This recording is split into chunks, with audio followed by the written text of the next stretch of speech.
And we are live. Greetings, friends. Happy Sunday. David, I'm glad you're here. I'm so glad you're here early, friend. Appreciate you. And also, I like having a mod early in the chat to help me control all these unruly bastards. Welcome to Sinister Sunday, where we explore the mysterious, the unknown, the unimaginable, and the forgotten. J Lash with the thumbs ups. Appreciate you, friend. Missed you. Miko Herptile says, hello, superantonio and Sadie. Hello, mods. Greetings, folks. Welcome, Miko. Appreciate you being here. David is here. Thank you so much. And Chrissy somewhere. David says Chrissy will be on in a minute. And there he is and there she is. Yes. I don't know how long she'll last up here. She's very tired. She's had a very long and trying day. And I don't know what she's smelling on me except green tea. That's the only thing I've eaten right now. What was I going to say? Oh, yeah. Tonight, we're going to do something a little different, and we are going to explore a film series from Australia called Wolf Creek, which is based on a series of events where people fell asleep in Australia. Serena's here. Serena says, hi, Antonio, I'm here. Everyone say hi to Serena. Welcome, Serena. We're here to talk about your friend, John Jarrett. So it's based on real-life events. So what I'm going to do is discuss the film first, and then we shall discuss the real-life events that it is based on. Wolf Creek is a 2005 Australian horror film. It spawned 2 sequels and a TV series. The slideshow that I'm going to show you has screenshots from the movie and both the TV series because the girl is cute. Chrissy's here. Everyone say hi to Chrissy. Chrissy V74, welcome. Happy Sunday. On Sundays, we Sinister. What is interesting for me about this series is the star is he's very charismatic, and even though he's evil, you know, but this character Mick Taylor, he's funny. It all comes down to the natural charisma of the actor who plays him, John Jarrett. But you know, he's not sympathetic. I mean, you can't really understand why he's doing these things other than that he's evil, but you still find yourself rooting for him in the same way that you rooted for Jason or Freddy Krueger in the 80s, you know. And it's not like his victims are like they deserve it, or they're, you know, there's no rationale of why he's doing this other than he in my mind he's like a vengeful spirit of the outback. And and also there's nothing supernatural about this at all. It's just a very bad man in his pickup truck roaming the outback, picking up hitchhikers.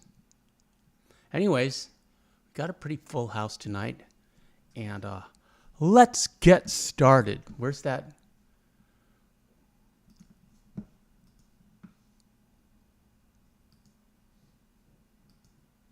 Serena, how are you? I hope you're feeling better. Where is it? Okay, Wolf Creek. I cannot. Cloudy is here. Cloudy says, howdy, y'all. Hold on. We gotta loop that.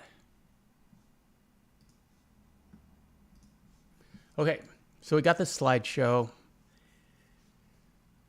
It's called Wolf Creek. And ironically, there are no wolves in Australia as far as I know. It really should be called Dingo Creek. What's that about, Serena? He also kind of reminds me of Walter White in the sense that he doesn't have the same arc as Walter White, but he's evil. He's like Walter White in season 5. He's evil, but you still are sympathetic for him. He's a really bad good guy. So, Wolf Creek is a 2005 Australian horror film, to quote Wikipedia, written and co-produced by and directed by Greg McLean and starring John Jarrett, Nathan Phillips, and Cassandra McGrath. Kesti Morasi. Kesti sounds like a very Australian name. Here's some beautiful outback photos. These are all screenshots from all three movies and the TV series.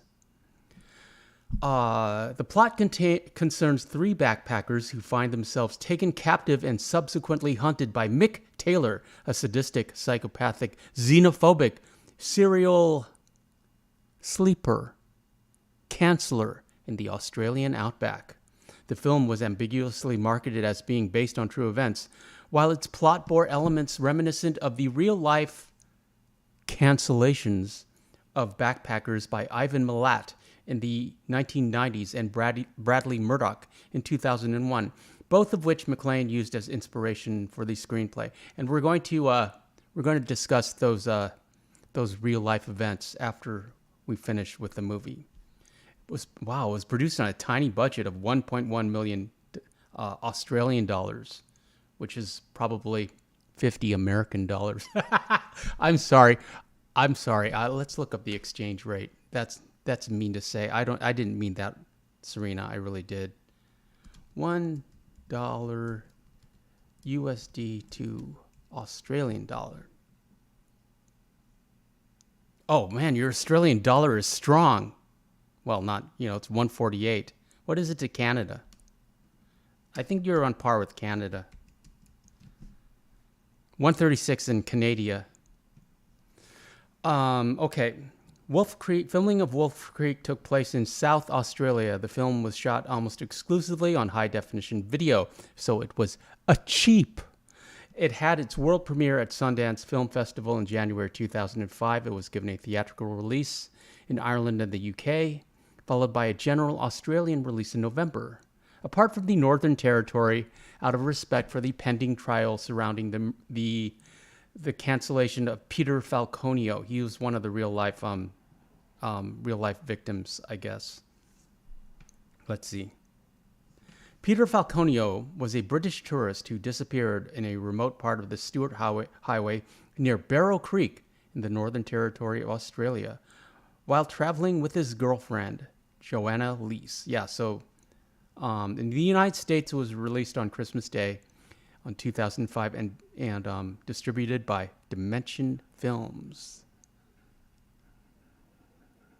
Wolf Creek received mixed reviews from film critics, with several such as Roger Ebert and Manola Dragas criticizing it for its unrelenting depictions of violence.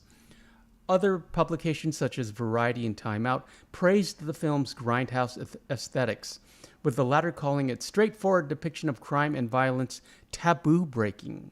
The film was nominated for 7 Australian Film Institute awards, including Best Director. In 2010, it was included in Slant Magazine's list of 100 Best Films of the Decade.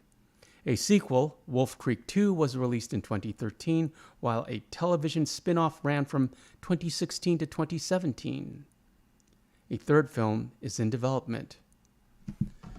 Serena asks, isn't one of the girls in Wolf Creek and Paranormal Activity? I don't know, and I don't have time to check now, but I will. David says, Death Valley is a couple 100 miles away from me. Well, don't go there, David. It's dangerous. And it's really hot, I would assume. So the plot. In 1999, 2 British tourists, Liz Hunter and Christy Earle, are backpacking across Australia with Ben Mitchell, an Australian friend. Ben buys a dilapidated car for their journey from Broome to Cairns, Queensland, via the Great Northern Highway. The trio makes a stop at Wolf Creek National Park. Hours later, they discover that their watches have stopped and the car will not start. I forgot about that. There is a tiny little bit of a supernatural element when they get to the Wolf Creek Park, which is a giant crater. I've got pictures of it, but it's not timed right. And, it's like time stops there and, machines don't really work. And that's never really explained other than there's like an underlying mysticism to the area, which you can totally imagine and even expect. After dark, a man named Mick Taylor comes across them and offers to tow them to his camp to repair the car. The group goes with him to an abandoned mining site several hours south of Wolf Creek. Mick regales them with tall tales of his past while making a show of fixing their car. He then gives the group water, which causes them to fall unconscious. Liz awakens gagged and tied in a shed. She breaks free and hears Mick torturing Christy in a garage. It is implied that Mick had done something bad to her in a naked sense. And I don't recall that, but I haven't seen this in a while. Liz sets the now dismantled car on fire to distract him and goes to help Christy. When Mick returns, she shoots him with his rifle, the bullet hitting him in the neck. The women attempt to flee in Mick's ute. A ute is kind of like a Jeep pickup truck in Australia. How do I know that? It's spelled UTE. Mick stumbles out of the garage and shoots at them before giving chase. The women evade him by pushing his ute off a cliff before returning to the site to get another car. Liz leaves the hysterical Christy outside, telling her to escape on foot if Liz does not return in 5 minutes. Liz enters another garage and discovers Mick's large stock of cars and travelers' possessions, including video cameras. She watches the playback on one of them and is horrified to see Mick quote-unquote helping other travelers stranded at Wolf Creek. She picks up Ben's camera and notices Mick's ute in the footage. That's a really cool scene. It's very scary. He's been tracking them. He had followed them long before they got to Wolf Creek. She gets into a car, but Mick appears in the back seat and stabs her with and touches her with a Bowie knife. I hope the algorithm didn't catch that. We are going to be demonetized for sure. Liz crawls out and he touches her fingers, then touches her spinal cord, paralyzing her. That's a very scary scene. He calls her a head on a stick. He interrogates her as to Christy's whereabouts. By dawn, Christy has reached a highway and is discovered by a passing motorist. He attempts to help her, but is shot dead by Mick with a hunting rifle. Mick gives chase, prompting Christy to take off in the dead man's car. Christy sideswipes Mick's car into a ditch when he pulls up alongside and begins to get away. But Mick emerges and shoots out her back tire, causing her to turn over to drive into a ditch, rolling the car. She attempts to crawl away, but is shot asleep. Mick bundles her body and the sleeping motorist into the back of his car and tortures the car. Ben, you've forgotten all about Ben, awakens nailed to a mock crucifix in the mine shaft. He extracts himself and enters the camp in early daylight. He escapes into the outback, but becomes dehydrated and passes out beside a dirt road. He is discovered by a Swedish couple who take him to Kalabari, where he is airlifted to a hospital. A series of title cards state that despite several police searches, no trace of Liz or Christy have ever been found. Early investigations into the case were disorganized, hampered by confusion over the location of the crimes, a lack of physical evidence, and the alleged unreliability of the only witness. After 4 months in police custody, Ben was cleared of suspicion. The film ends with Mick walking into the sunset with his rifle. And I put in some kangaroos for you, Star Hearts, to remind you of home, to remind you of your backyard. What was I going to say? Okay, so like part of it, really reminds me of like the Road Warrior, in the sense that you have these endless highways, and these chases that these life and death chases with no recourse. You have to go forward, and there's just the road and the outback, and there's no escape. You just have to keep going and pushing and hope you can outrun them, which of course you can't, because it's really Mick Taylor's movie. So let's talk about the productions. Serena says, love kangaroos, tie me kangaroo down sport. I know you do, Serena. Inspiration and screenplay. Writer-director Greg McLean wrote the screenplay for Wolf Creek in 1997. The original screenplay resembled a straightforward slasher film, and McLean was ultimately displeased with the final product. After seeing media on serial canceller Ivan Milat, McLean was inspired to rewrite the screenplay. He said in later subsequent interviews that he crafted the character of Mick Taylor based on an archetypical famous Australian exports such as Steve Irwin, combined with darker national figures such as Milat, a sadistic sleeper who canceled 7 people in New South Wales between 1989 and 1993. McLean's revised script was significantly anchored in the character of Mick Taylor. The movie was really about what would it be like to be stuck in this incredibly isolated place with the most evil character you can possibly imagine, who is also distinctly Australian. Yeah, it's a fascinating character. He also reminds me of Hannibal Lecter. I prefer Hannibal Lecter because he's elegant and an intellectual. But it's, Mick Taylor is quintessentially Australian, and there's a natural charm to Australians.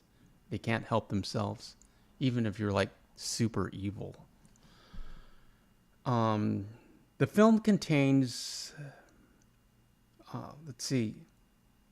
several oblique references to these crimes, including the setting of Taylor's mining camp, which is called Navithalem Mining Company, which is the reverse spelling of Milat Ivan.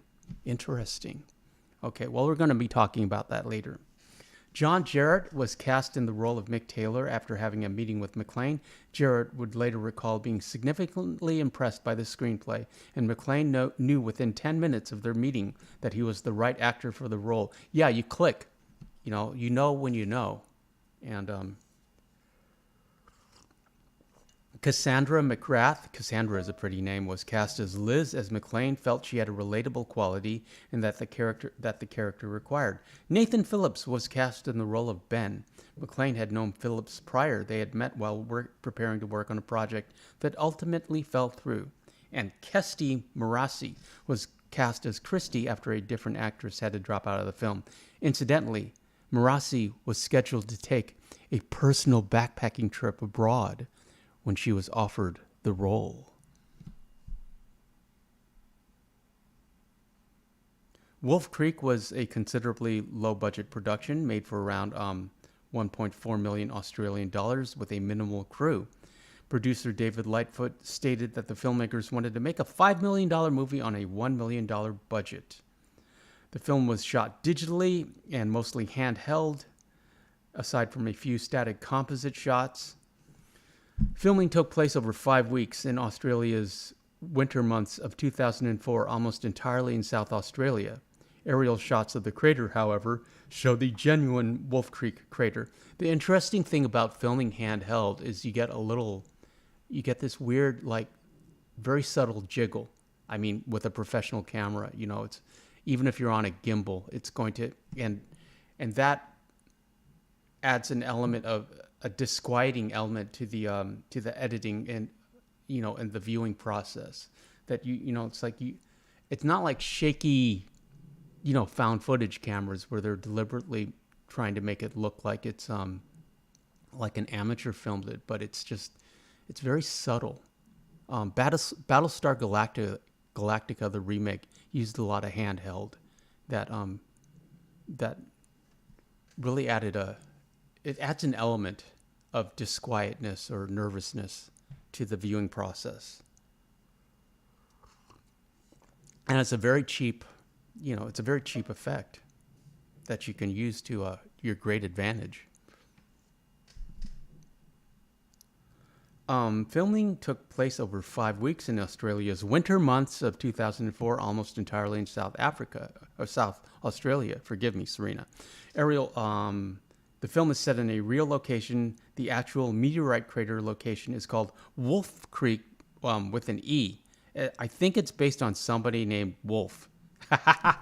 Not actual wolves, Serena, and is located in northern Western Australia. The sequences in which the three main characters ascend the edge of the crater were shot on a nondescript hillside in South Australia, while the beachfront scenes in the first 15 minutes of the film were shot in Adelaide, standing in for Broome. Oh, this is interesting. Several strange occurrences happened during the production. One particular location that was used during the shooting of The Traveler's Drive to Wolf Creek had not seen rainfall in over 6 years. However, once the crew arrived and shooting proceeded, it rained for 3 continuous days, forcing the writer, director, and actors to incorporate the highly unexpected rainfall into the shooting script. According to McLean, the fact that it was raining and glooming in an otherwise dry, sunny desert gave the sequence a feel of menace. The rock quarry, where Mick's mining site is located, was the site of a real-life cancellation, which stirred up controversy from the local residents who mistook the film as being based on that crime.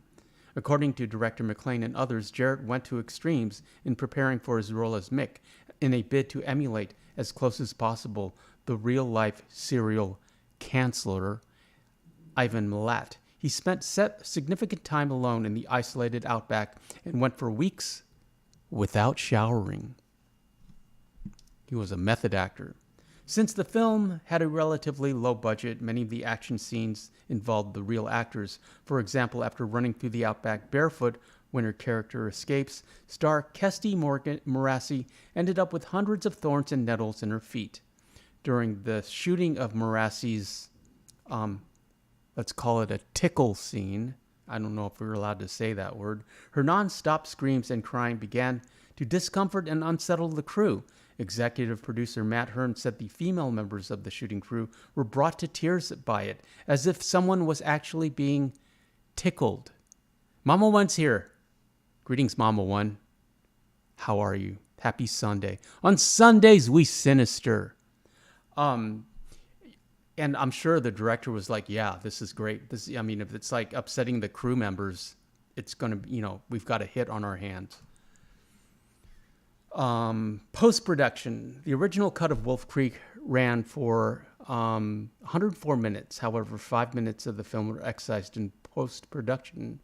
The surplus footage is in this cut included an additional scene in the beginning of the film after the party sequence, in which Christy awakens in bed next to Ben at a beach college in the following morning, creating a romantic subplot between the characters, and was cut out for the film for complicating matters unnecessarily. Yeah, it didn't need to have that.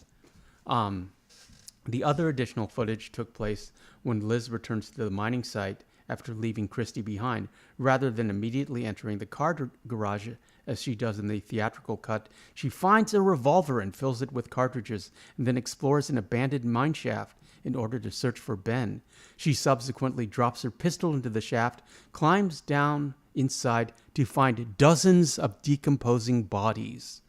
This explains why, in the theatrical cut, the revolver disappears after she enters the car garage. According to McLean, this scene was cut from the film after test screenings because it was, quote, simply too much, along with all the other gruesome events that had taken place prior. That being said, this scene is uncut as of 2023 on Netflix. Yeah, this movie's on Netflix. If you guys have Netflix and you haven't seen it, highly recommend it. Papa One is also here.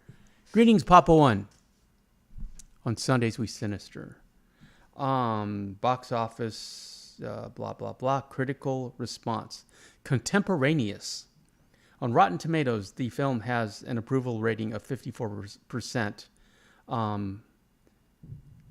The website's critical consensus states, though Wolf Creek is effectively horrific, it is still tasteless. It is still tasteless exploitation. Sorry, Serena. The film also has a score of 54 out of 100 on Metacritic. Audiences polled by CinemaScore gave the film a rare grade F on a scale of A to F. This film also reminds me of the Texas Chainsaw Massacre. It's like an Australian Chainsaw Massacre. Upon the film's premiere at the Sundance Film Festival, even though Mick Taylor is not a cannibal, um, uh, Dennis Harvey of Variety praised the film's richly atmospheric photography and McClane's direction, comparing it to the Texas Chainsaw Massacre, though noting ending on a rather bleak note and lacking the kind of false scares or other devices that normally give horror audiences an occasional breather. Wolf Creek is scary cinema pushed to the brink of punishment. Yeah, I would agree. It's unrelenting, and the only way you're going to get through it is if you like Mick Taylor, and you probably will, because he's a very charismatic sleeper. He does remind me of Freddy Krueger and Jason and Hannibal Lecter. But there's no question that what it sets out to do, it does alarmingly well. Paul Burns of the Sydney Morning Herald praised Jarrett's performance in the film, ultimately deeming it an exceptional Aussie horror. The Age's Jim Shembry called the film a cheaply made, highly derivative, blood-soaked splatter film in which a clutch of young people on holiday encounter a psychopath with a love of dismemberment and laughing out loud when he hurts someone. Though noted, what sets it apart is the skill with which McClane synthesizes his cinematic sampling into a seamless, deeply seductive narrative. He winks at his references, but never takes his eye off his own story or his brilliant modulations of suspense and character tension. In the United Kingdom, The Independent praised the film for its departure from typical genre prototypes. The Guardian awarded it 4 out of 5 stars. Time Out wrote of the film, by making us feel the pain, Greg McClane's ferocious, taboo-breaking film tells us so much more about how and why we watch horror movies. 9 viewers in the chat, welcome friends. On Sundays we Sinister. In the U.S., Roger Ebert lambasted the film's depiction of violence, and with some even walking out of screenings. Ebert awarded the film 0 out of 4 stars, writing, "It is a film with one clear purpose, to establish the commercial credentials of its director by showing his skill at depicting the brutal torture, the brutal tracking, tickling, and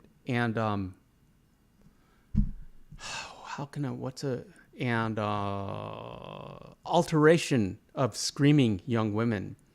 When the killer tickles the spine of one of his victims and calls her a head on a stick, I wanted to walk out of the theater." Yeah, it's a grueling scene, but it's kind of a funny scene if you're a degenerate like me and love horror movies.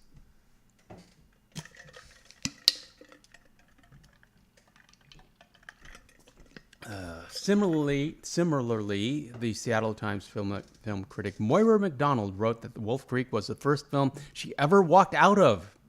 She called watching the film punishment and wondered how someone's real cancellation inspired this quote-unquote entertainment.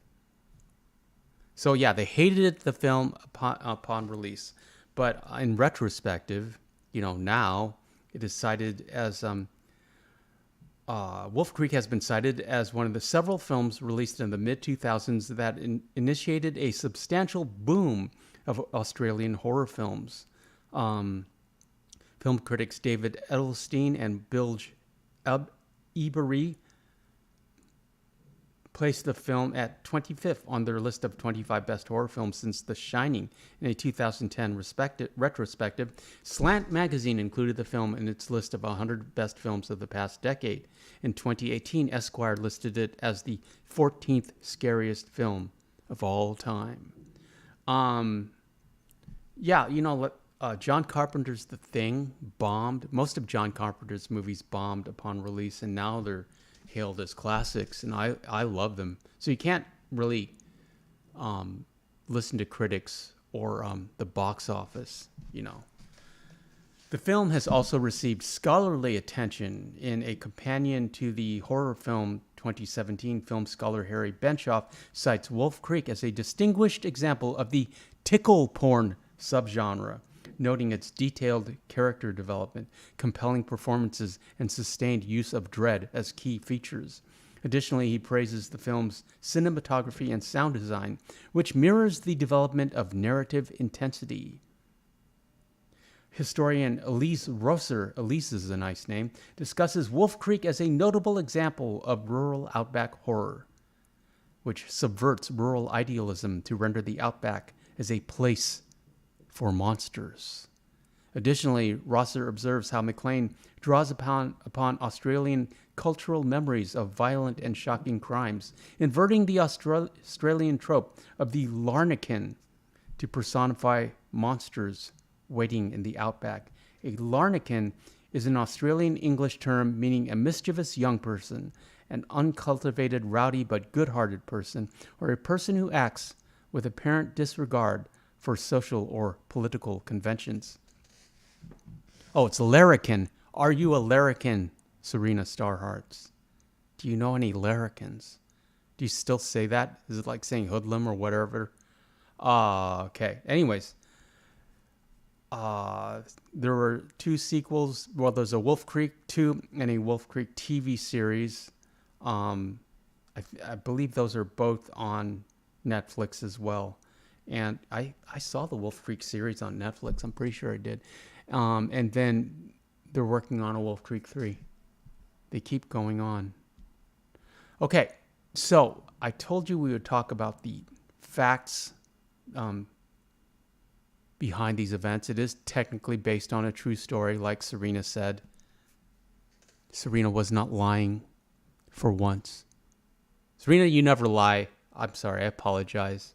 I'm slandering you. I'm just glad you're here for all things Australia. The backpacker cancellations. The backpacker cancellations were a spate of serial sleepings that took place in New South Wales, Australia, between 1989 and 1993, committed by Ivan Milat. The bodies of 7 missing young people aged 19 to 22 were discovered partially buried in the Belongo State Forest. 15 clicks, 9.3 miles, southwest of New South Wales town of Berrima. 5 of the victims were foreign backpackers, 3 German, 2 British, and 2 were Australians from Melbourne. Milat was convicted of the of the sleepings in July of 1996 and sentenced to 7 consecutive life sentences. Do you have the death penalty in Australia down under, Serena Starhearts? As well as 18 years without parole. He died in prison in October of 2019, having never confessed to the cancellations for which he was convicted. Okay, the background.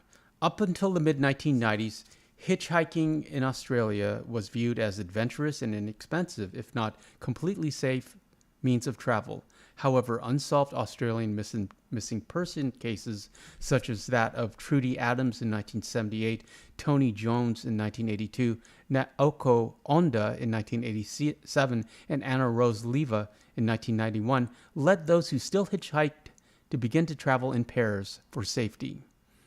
In the late 1980s and early 1990s, several backpackers disappeared. One case involved a young Victorian couple from Frankston, Deborah Everest, 19, and James Gibson, 19. They were just kids who had been missing since leaving Sydney for Confest. What's Confest? Confest is an alternative bush camp-out festival held in the southeastern states of Australia. So it's Burning Man for Australia, near Albury on December 1989. So they were smelly Australian hippies, and I apologize. I shouldn't say that. I take it back. Another related to Simone Schmidt, 21, from Germany,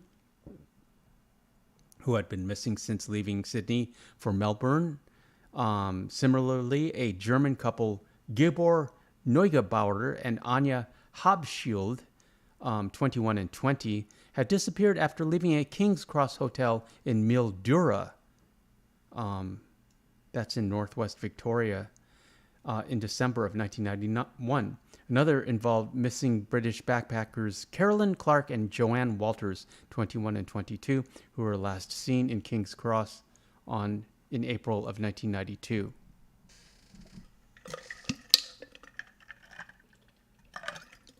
So in September of 1992, two runners discovered a concealed corpse while orienteering in Belanglo. The following morning, police discovered a second body 30 meters from the first. It was his killing ground. Oops, I wasn't supposed to say that. It was his canceling ground. I hope the algorithm didn't hear me. The algorithm hears everything and is always listening. What's that about? Police quickly confirmed via dental records that the bodies were those of Clark and Walters. Walters had been poked 15 times, 4 times in the chest, once in the neck, and 9 times in the back, which would have paralyzed her. Clark had been PewDiePied 10 times in the head at the burial site, and police believe she had been used as target practice. Wow. That's rough. That's dark. After a thorough search of the forest, investigators ruled out the possibility of further discoveries within the Belongo State Forest. Then in October of 1993, a local man searching for firewood discovered bones in a particularly remote section of the forest. He returned with the police to the scene, where 2 bodies were quickly discovered and later identified as Gibson and Everest. Gibson's skeleton, found in a fetal position, showed 8 poke wounds. A large knife had touched his upper spine, causing paralysis, and poke wounds to his back and chest would have punctured his heart and lungs. Everest had been savagely beaten. Her skull was fractured in 2 places. Her jaw was broken, and there were, I guess you can say that, and there were knife marks on her forehead. Wow. She had been poked once in the back. The presence of Gibson's body in Belanglo puzzled investigators, as his camera had been previously discovered in December and his backpack later in March of 1990 by the side of the road in Galston, George, in the northern Sydney suburbs, over 120 kilometers, that's 75 freedom miles, to the north. The 5th, 6th, and 7th victims. Man, this guy went nuts. In November of 1993, a skeleton was found in a clearing along a fire trail in the forest during a police sweep. We are turning this into a truly true crime podcast. I thought we were just going to talk about movies. What's that about? We're staying within the theme of Sinister Sundays, is what I'm trying to tell you.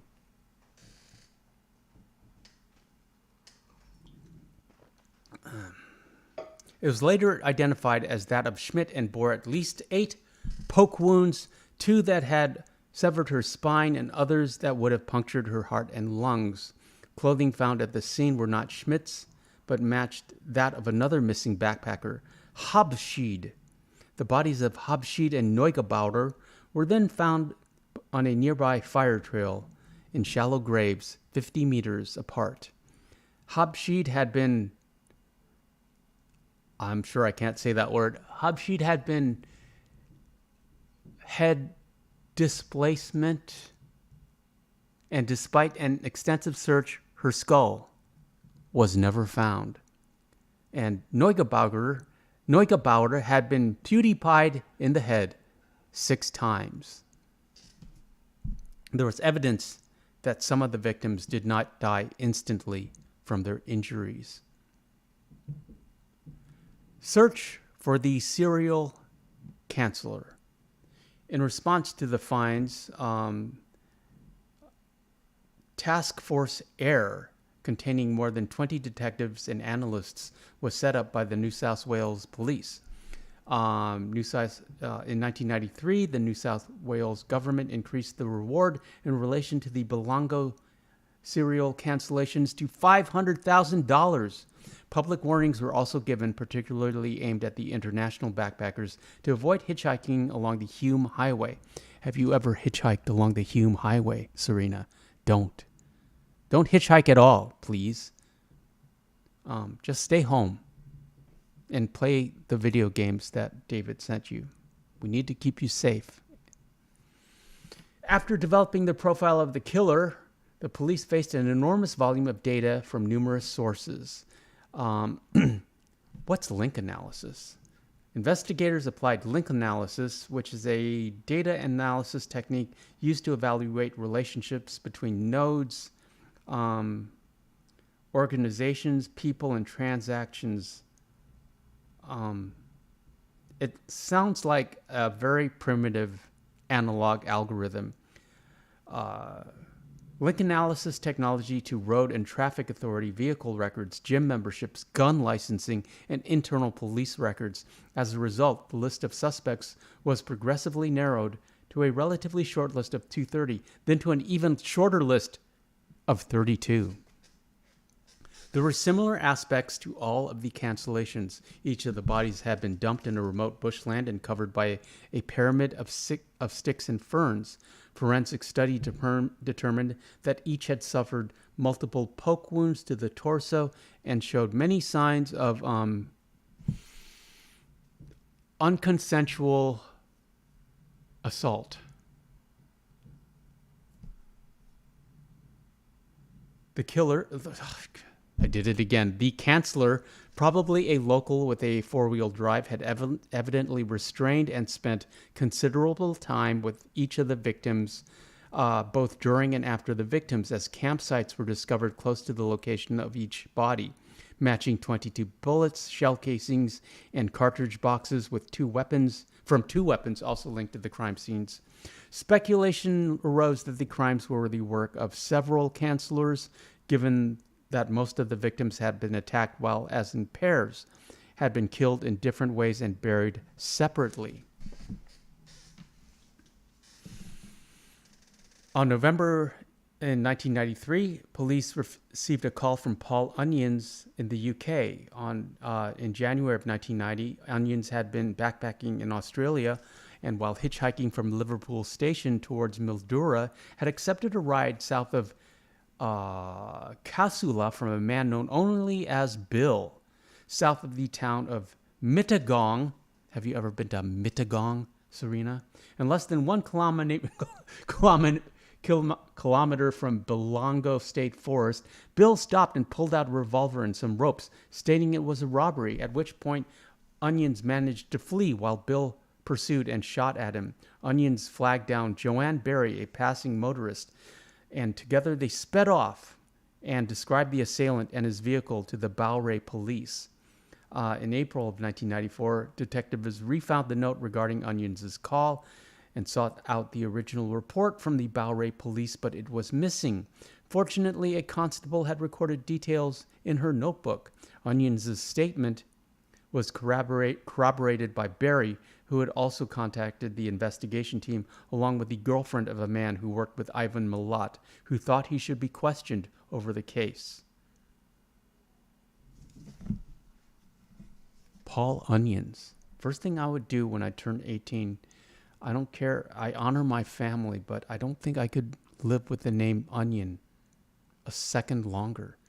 Paging Mr. Onions. Your table is ready. But I'm glad he survived, okay? I shouldn't make fun of these people, and I apologize. I'm an evil person. I'm sinister on...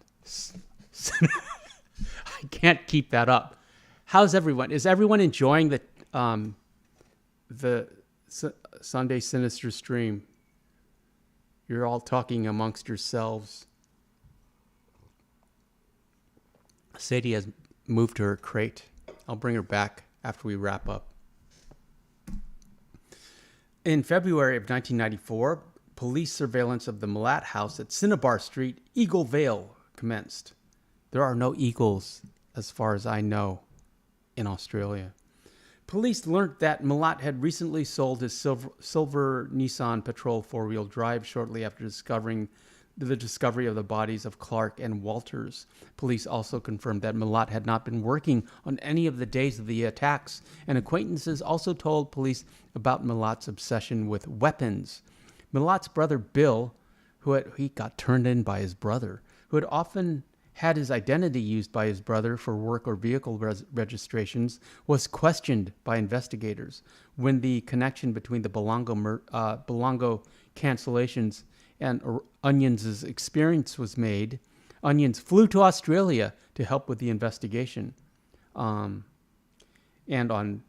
May 1994, Onions positively identified Milat as the man who had picked him up and attempted to cancel him. Cloudy said, I bet his nickname in school was Onion Head. His nickname is still Onion Head to this day. He hates it, I'm sure.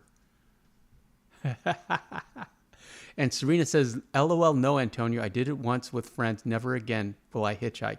Thank you, Serena. I'm glad you did it once for the experience, but please don't ever do that ever again. Milat was arrested at his home in May 1994 on robbery and weapons charges related to the Onions attack after 50 police officers surrounded the premises, including heavily armed officers from the Tactical Operations Unit. Are Australian law enforcement allowed to carry guns? I would imagine so, because it's Australia. The search of Milat's home revealed various weapons, including a .22 caliber Anschutz model, and parts of a .22 caliber Ruger 1022 rifle that matched the type used in the cancellations, a Browning pistol, a Bowie knife. Also uncovered was foreign currency, clothing, a tent, sleeping bags, camping equipment, and cameras belonging to several of the victims. Why would you keep all that? You're not thinking. Homes belonging to his mother and 5 of his brothers were also searched at the same time by over 300 people, uncovering a total of 24 weapons, 250 kilos of ammunition, that's 500 pounds of ammo, and several more items belonging to the victims. He probably handed them out as gifts to his brothers and his mom.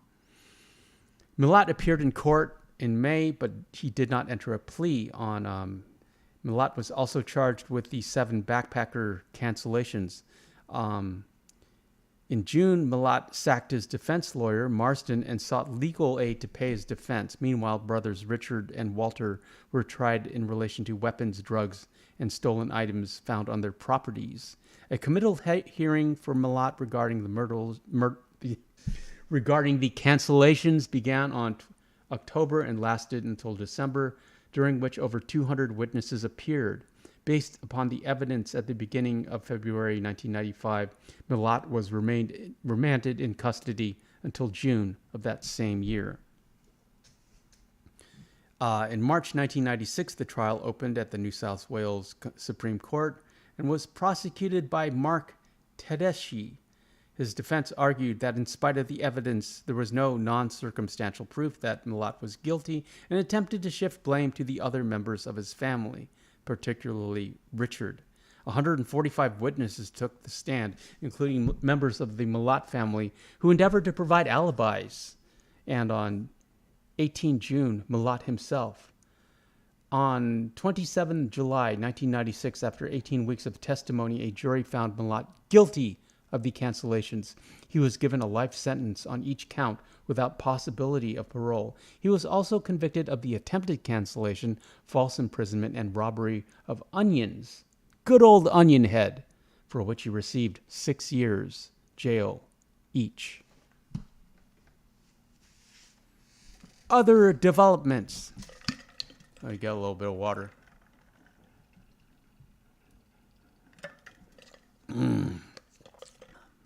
Ice water. It's hard work, Sinister Sundays. Thirsty work.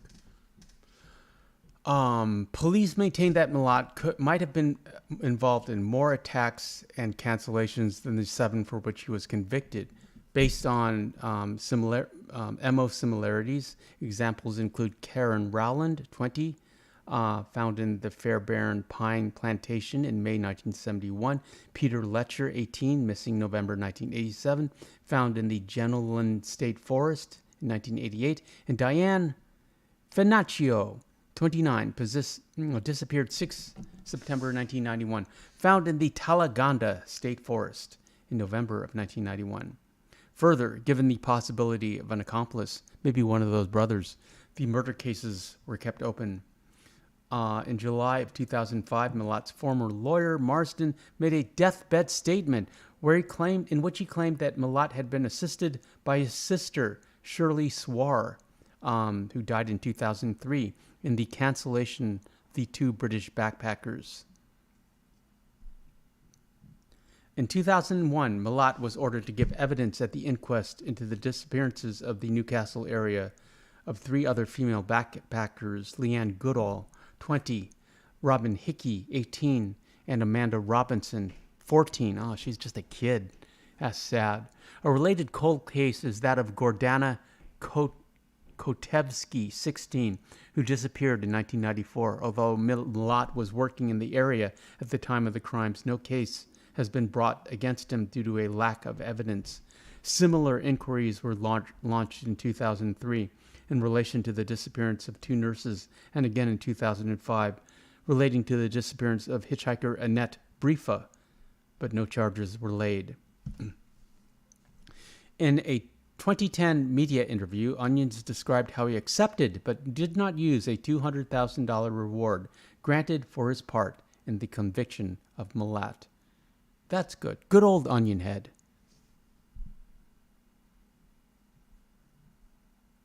And then talks about in media and then in popular culture, the 2005 Australian film Wolf Creek is based upon the backpacker cancellations of 2 British women.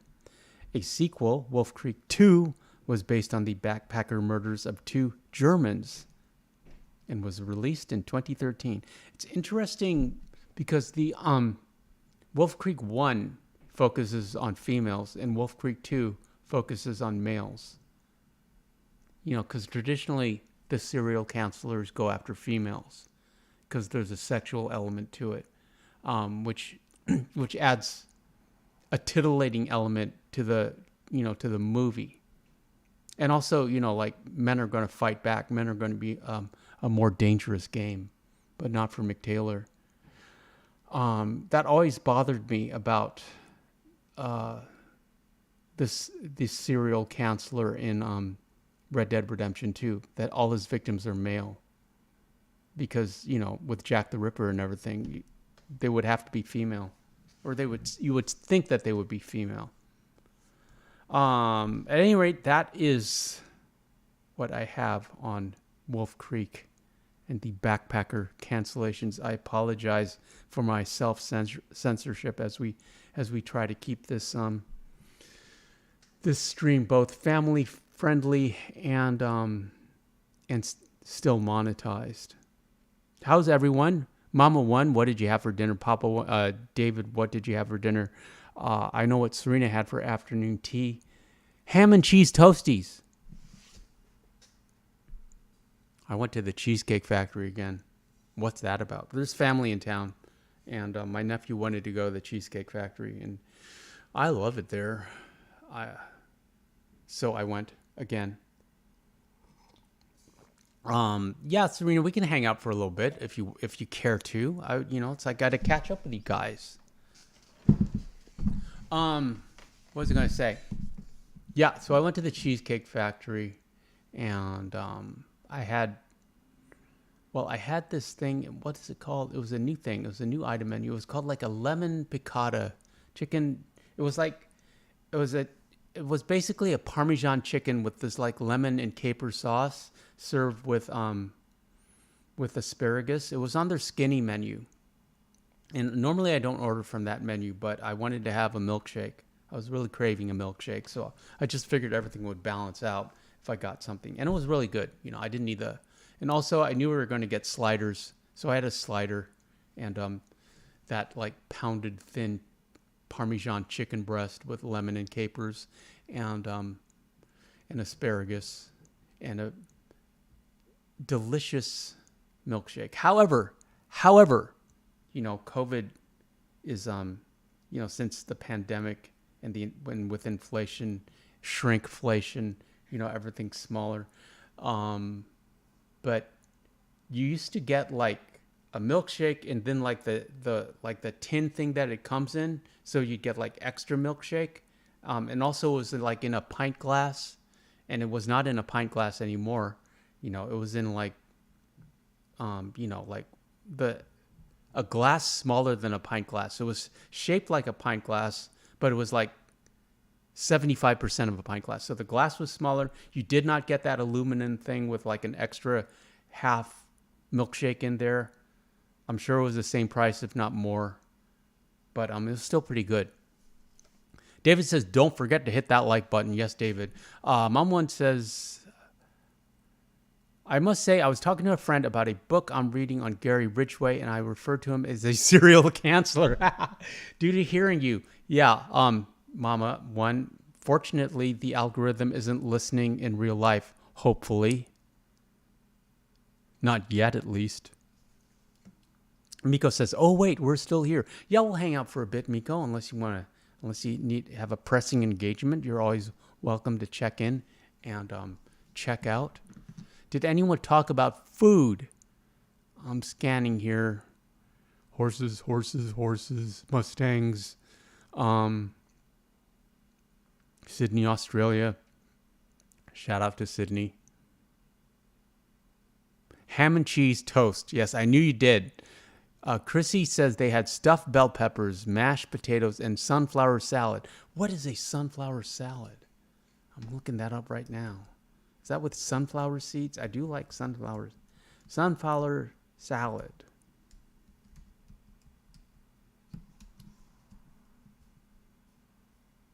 Sunflower crunch salad contains cabbage with kale, broccoli, chickpeas, all tossed with a creamy sun butter dressing. That sounds delicious. Cloudy had spicy hot dogs. I like the hot dog part. I do not like the spicy part. And Serena says, I love hot dogs with cheese. Me too. Cloudy says, so it was a scam milkshake. It was a sadness milkshake, but it was very creamy. I mean, it was everything I wanted from a milkshake. And it was probably, and honestly, it's not like I need the extra calories. So, it was a smaller portion. Cloudy said, I never tried hot dogs with cheese. Mama one says we had a wonderful meal of bear. I've been prepping for days, so I slow roasted bear legs for over 70 hours like a brisket, mashed potatoes, broccoli, cheddar soup, and a chocolate cake. Wow. And Mama one says, and turnip greens, farm fresh, and yams. Wow, that's a feast. I've had grizzly sausage, and I'm afraid to say I was very excited to try it, and it was very greasy. I cannot say I liked it, but I'm glad I tried it. So I don't really know what bear tastes like. Same with bison. I had a bison burger once, and I just found it very gamey and greasy. Serena says, I love chocolate and strawberry milkshakes. I love how to make though with cream. I'm not sure what you're saying, Serena, but that's okay. I like chocolate and strawberry, but I prefer vanilla. I had a vanilla milkshake. I mean, it was a plain vanilla.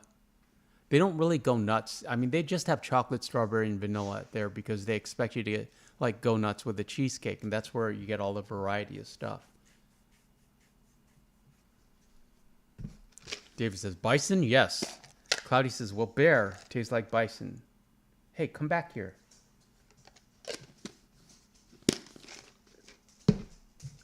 Hop up. Good girl. Yeah, you haven't been here since Mama 1 and Papa 1 arrived. How is everyone tonight? Did you enjoy our Sinister Sunday stream? I'm thinking that we can revamp movie night. And I think I'll try it next Saturday. um, where we can, or maybe on Wednesday movie night. Wednesday's the weakest night for streams. Where we just talk about the movies and I read the plot and I show you like a little bit of, I do like a slideshow of like we're doing tonight. That might be fun. I'm going to try it. Depending on how this stream does on the replay. Let's see. Cloudy has been wanting to try Bison. Luckily, Bison is not wanting to try you. Mom One says, my son is going to come home again this weekend and help me put my video together. Oh, look forward to that. No offense to anyone, but game animals are better home cooked like I do, as it is not meant to have preservatives. No, I think, you need a niche. It's like you can't just go out there and cook whatever. So this will be your niche, cooking game animals. Serena says, I like making my own milkshake. With milkshake maker, I put cream, chocolate, topping, and cream. I don't think I've ever made a milkshake. It's like the closest I've come is one time I ran out of cream and I melted some vanilla ice cream to put in my coffee. And that was delicious. David says, Chrissy used to walk around the house saying, bison, bison, bison, bison, bison, bison. Then my work here is done, David. Papa One says, bison is different than bear, Cloudy. It is the way something that must be slow cooked and properly prepared and seasoned. It must be tenderized. Also, bears tend to be better at certain times of year. Yeah, when they're like full of berries and, random hikers. Serena says, LOL, David. I still do say bison, bison, bison. It's very catchy. And David says, watch his bison video. If I remember, I'll link it in the video description along with my Amazon links and following me on Twitter at Red Superantonio. What was I going to say? That's gone. It's gone and long forgotten. It was important, though. Well, kind of important. Let's see.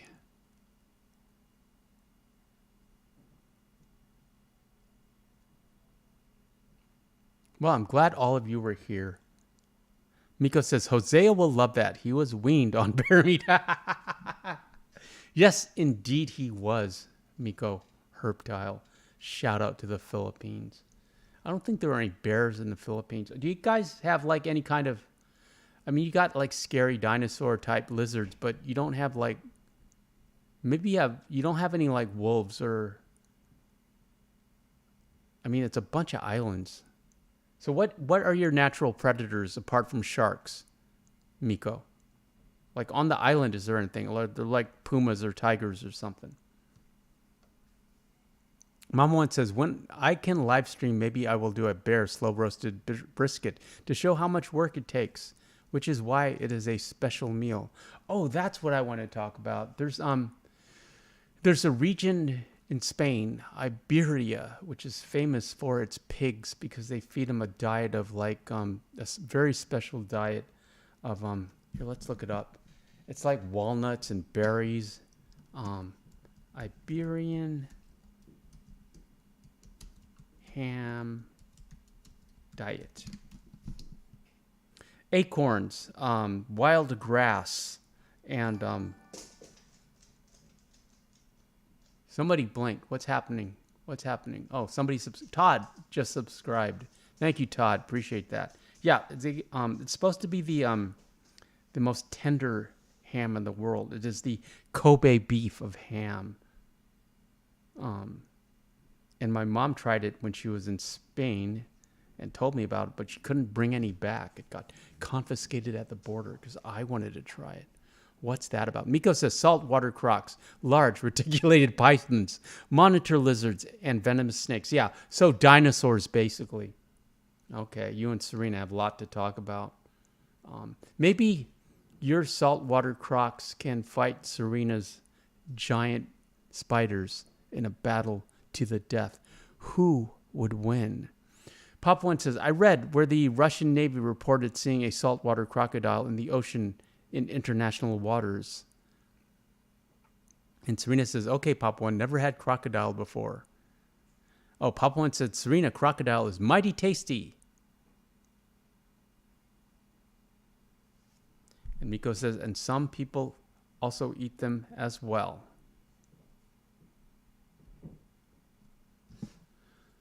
Well, isn't there that, it's like that Chinese saying that the Chinese will eat anything with four legs except the table? But I guess, snakes don't have legs. Anyone seen The Water Boy? There's a really funny snake scene in The Water Boy. Um,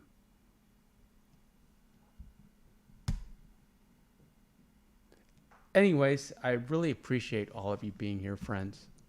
I had fun. I enjoy these live stream, these Sundays and Wednesday live streams where you just kind of like, present something and then talk about it and catch up with you guys. Well, actually, I love all the live streams, but I like these ones. I hate to say it because they are less work for me. They're easier for me to make.